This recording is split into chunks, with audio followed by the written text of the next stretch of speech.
This is a community of 60 people living in Nine Chung. When it snows, the grass dies. There's no longer anything to eat. The Arctic is a land of extremes, deadly cold, endless darkness, and brutal isolation. Yet for centuries, its indigenous tribes have defied nature, thriving in conditions that should be unlivable. Scattered across Alaska, Canada, Greenland, Scandinavia, and Russia, these circumpolar peoples have developed extraordinary traditions, from hunting in total darkness to building homes from ice. Their way of life is astonishing. However, some tribes stand above the rest. Yupik. What if the world around you wasn't just made of land and sea, but of spirits? For the Yupik people, this isn't a fantasy, it's their way of life. They believe everything in nature has a soul, from towering mountains to tiny fish. They're shamans, powerful spiritual guides, can heal the sick, communicate with unseen forces, and even bring misfortune to those who upset the balance. At the heart of their beliefs is Elam Yua, the spirit of the universe, the unseen force that created all life. This deep respect for nature shapes everything, their traditions, their survival, and even their art. However, their culture isn't just spoken, it's carved, danced, and passed down through generations. The Yupik transform wood and ivory into breathtaking masks and sculptures. The fascinating part about this is that each of these pieces tells a unique story. Along with them, their hypnotic dances, performed at potlatch ceremonies, are also a way to honor the past and connect with the spirits. Now, surviving the Arctic takes more than luck. It takes skill, knowledge, and incredible resilience. When it comes to that, the Yupik have mastered the land and sea, hunting seals, walrus, and caribou with harpoons, spears, and kayaks. To withstand brutal winters, they built kashim, underground communal houses, and aina, warm shelters lined with animal skins. Now, where the Yupik find wisdom in the spirits of land and sea, there's another tribe that reads the language of ice and snow, Nenets.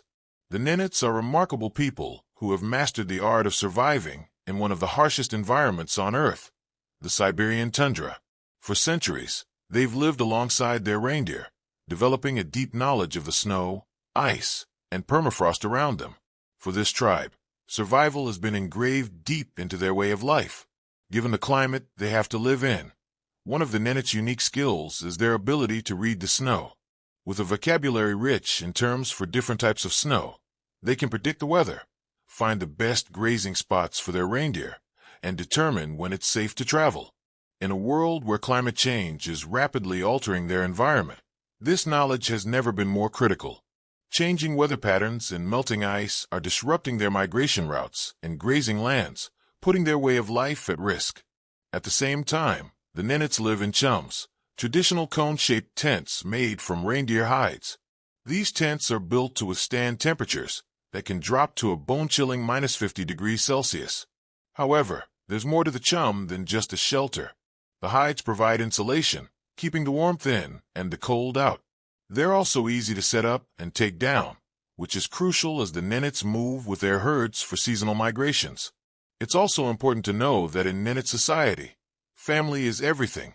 They organize themselves into clans and pass down lineage through the father. Each clan has its own territory and customs, and elders hold a special place in guiding decisions. However, it's the Tadia, the shamans, who truly hold the community together.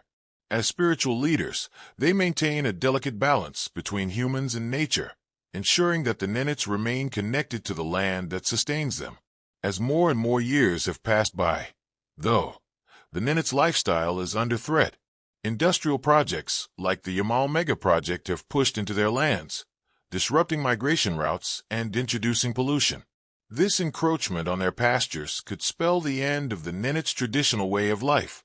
Their free movement across the land is no longer a given, and the very environment they've lived in for centuries is being altered in ways they can't control. It's clear that survival takes many forms. While the Nenets battle the brutal cold of Siberia, another tribe fought against forces far more devastating than nature itself, Aleuts. The term Aleut first surfaced in the 18th century, coined by Russian fur traders to describe two distinct peoples, the Onangaks of the Aleutian Islands and the Sugpiaq of Kodiak Island. While they shared a similar environment, Their cultures and languages were unique. However, when Russian colonizers arrived in 1741, everything changed for the Aleut people. What started as trade soon turned into something far more destructive. The promise of commerce quickly morphed into exploitation. Fur traders, eager for profit, overhunted sea otters and seals, ravaging the very ecosystems the Aleut relied on. Disease spread like wildfire, and warfare followed in the wake of colonization. The result was devastating. The Aleut people were practically gone. From a vibrant community of about 25,000, the population plummeted to just 2,000 by the late 19th century. The question is, how could an entire culture withstand such a devastating blow? The Aleut language, Anengam Tanu, once spoken by thousands, now faces near extinction, with only 109 fluent speakers remaining. The erosion of their language is a direct consequence of centuries of cultural disruption, a blow to their identity that's still felt today. However, in the face of such adversity, the Aleut are fighting back. Efforts to revive their language and their practices are underway, with a focus on passing them down to future generations. So what practices are these? Well, the Aleut people have always had a profound connection to the natural world. Steeped in animism and shamanistic practices, they saw the spirits in the sea, the wind, and the land. However, when Russian Orthodox missionaries arrived, that sacred belief collided with a new religion. Christianity spread through the Aleut community, and while many converted, their old ways didn't disappear. They merged with the new. For generations, Aleut men were expert hunters. They braved the harsh seas in bidarkas, their skin-covered kayaks, to hunt marine mammals like seals, sea otters, whales, and walruses. Meanwhile, Aleut women gathered fish, birds, shellfish, and wild plants like berries to nourish their people. This way of life wasn't just practical. It was the heartbeat of their community. The shared effort brought them together, forging bonds through their reliance on the land and sea. Then, of course, the Aleut people faced something no one could have predicted: World War II. In a shocking twist, the United States government forcibly relocated them to internment camps with appalling living conditions. Families were torn apart, and their way of life was shattered. The pain of this injustice wasn't acknowledged until decades later. It wasn't until 1988, when the Aleut Restitution Act was passed, offering compensation. But could it ever undo the scars left behind? While the Aleut fight for their identity was shaped by colonization and war, the Koryaks faced a quieter struggle, modern policies slowly chipping away at their culture. The Koryak people have always lived closely with the land, guided by a deep respect for nature. In their society, leadership isn't about titles. It's about making decisions together. Families work as one, making choices that reflect the strength and unity of the group. However, there's one person whose influence goes beyond the family: the shaman. Through rituals and drumming, shamans connect with the spirit world, guiding the people with wisdom passed down through the ages. For the Koryak, nature isn't just something they use, it's sacred. However, over time, outside forces have made life harder. Soviet policies aimed at changing their way of life slowly caused the Koryak language and traditions to fade. In 2007, the Koryak Autonomous Okrug was merged with Kamchatka Krai, pushing the Koryak people to the edge. Without political voice or representation, their future remains uncertain, but their fight for cultural survival continues.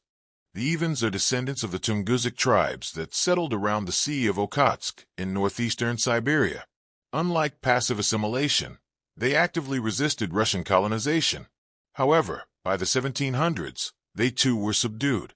Despite this, both the Evens and their related groups have spent centuries fighting to maintain their traditional way of life. The Evens were constantly on the move, relying on reindeer for transport and sustenance. Their conical tents, made from birch bark or reindeer hides, were ideal for a nomadic lifestyle.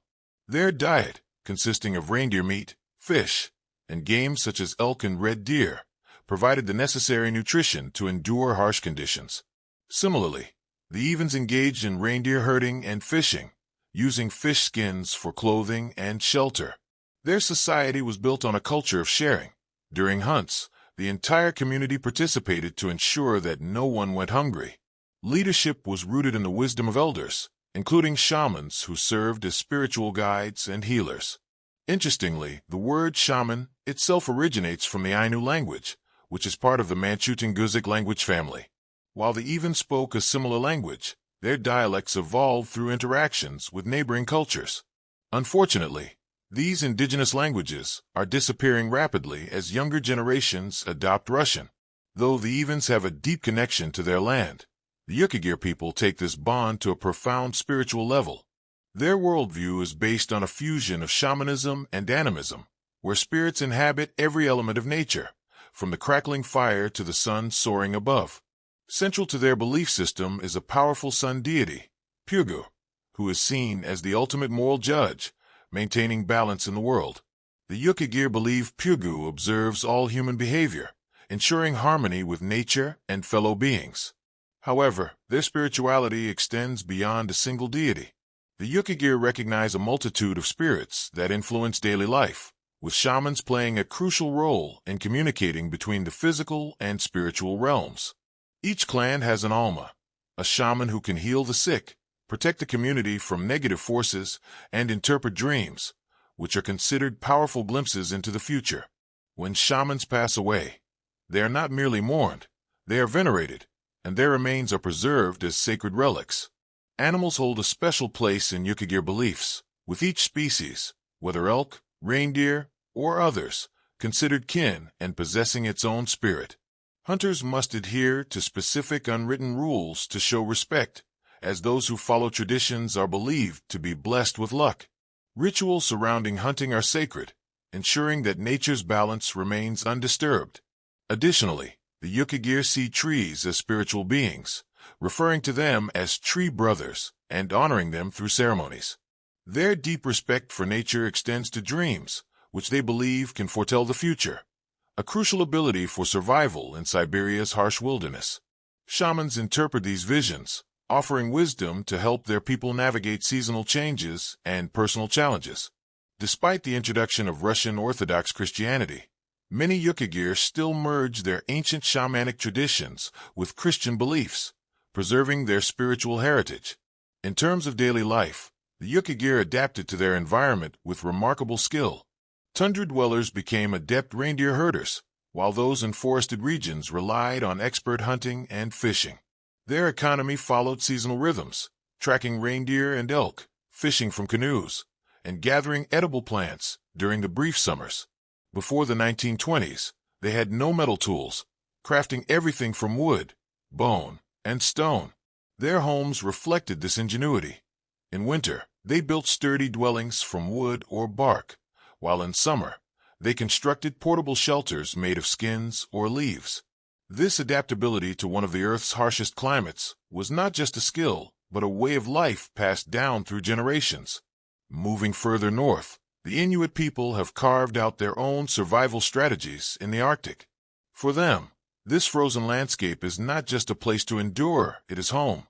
Their way of life revolves around hunting, and they have mastered survival techniques suited to the extreme cold.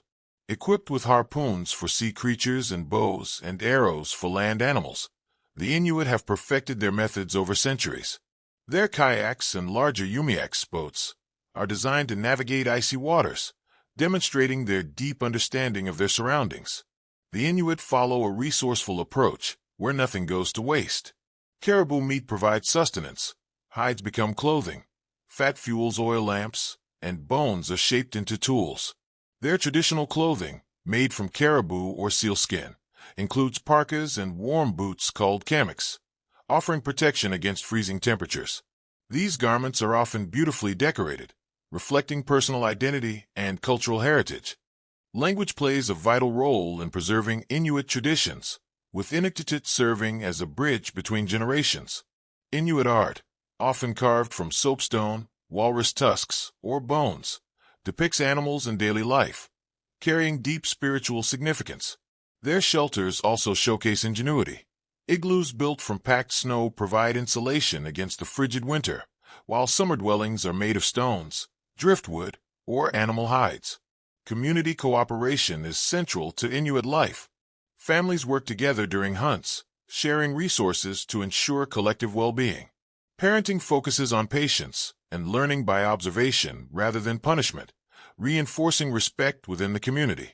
However, modernization has introduced challenges, as a shift to settled communities has led to food security issues. With fewer hunting opportunities, many Inuit now rely on expensive, store-bought food, which lacks the nutritional value of their traditional diet. Social struggles, including mental health concerns, have also emerged, adding to the pressures of adapting to a changing world. Similarly, the Khanty and Mansi tribes in Siberia maintain a unique cultural and spiritual connection to nature, particularly to bears. For them, the bear is not just an animal, it is an ancestor, a protector, and even the son of their supreme god, Numbertorum. The bear embodies strength and justice, holding a sacred place in their beliefs. Hunting a bear is a deeply spiritual event, followed by elaborate ceremonies involving singing, dancing, and storytelling to honor the bear's spirit. The animal's remains are treated with the utmost respect, symbolizing the tribe's bond with nature. The Khanty and Mansi follow a patriarchal lineage, where traditions pass down through the male line, influencing social structure and ceremonies. Their spiritual rituals are vibrant, with masks and costumes used to reenact ancestral stories.